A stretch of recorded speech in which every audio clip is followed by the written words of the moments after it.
A safety plan is where we take all that information and we start to identify the personnel and alternate personnel responsible for safety. Okay. And so this is where you describe any potential risks associated with the functional areas of your operation, right? And so if you have people that are moving heavy equipment, there are probably certain handling procedures that need to be taken into consideration, right? And so if you have people that are working off the ground, they might have to be tied off above 6 feet off the ground, or they might have to be clipped into something, right? And so these are all standards for safety that we want to ensure that our employees understand and are following. And then we want to put stakeholders in place to ensure that those activities are being done safely. And so we can describe things like the clothing and the equipment to be worn, right? A lot of companies, they'll make statements in manufacturing, you have to wear certain types of shoes on the plant floor, right? As a matter of safety.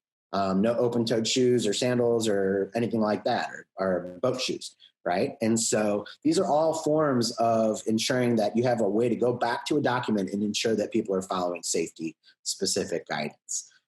Also, any medical, site-specific medical surveillance requirements, okay? So if you're dealing with gases or venting, then, ensuring that those processes, that vent hoods are successfully venting gases, or if you're working with patients or you're working with customers, ensuring that there's routines for even things like cleaning the floor and putting up a sign, or closing down access to restrooms while cleaning, and ensuring that you're communicating the safety of even routine activities, okay? Should all be in your safety plan.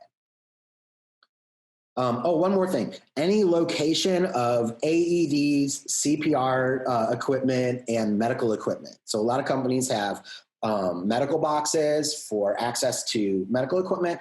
You want to be able to identify where any of those are as well in your safety plan. And of course, exits and entry into your building and your routine paths for like tornado response or fires or hurricanes. Any of those activities should also be in the safety plan. Of course, we're also going to want you to explain things like any hazards or hazardous chemicals and equipment, the handling of that, and any control measures, including a map. Okay. It doesn't matter if your organization is just a small boutique or a retail shop co-located on a block with a bunch of other shops and activities and in a sector of retail. You still need to have a good map of your workspace and where you can exit, where you can enter, how your location, your physical location lays out compared to your neighbors, and all of that as well. And any decontamination procedures for personnel and equipment, okay? This will especially help you if there's an interruption for getting back online. Okay, you'll have instructions for decontaminating your workspace and ensuring that you can move your personnel back in. So just a couple other things is in your site safety plan, you also want to set your standard operating procedures, okay? And these are all the activities of your business that can be standardized, okay? And I personally, and a lot of people will agree that as small business practitioners, we're used to just, keeping business going and being productive.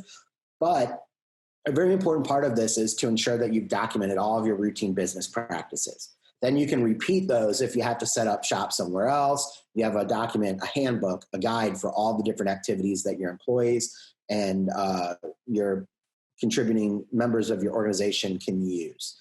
And of course, anything that you can standardize, then we can use checklists, we can use different forms and tools to support that. And these should all be prepared in advance and based on the best available information, operational principles, and technical guidance that you could get for your industry and your sector.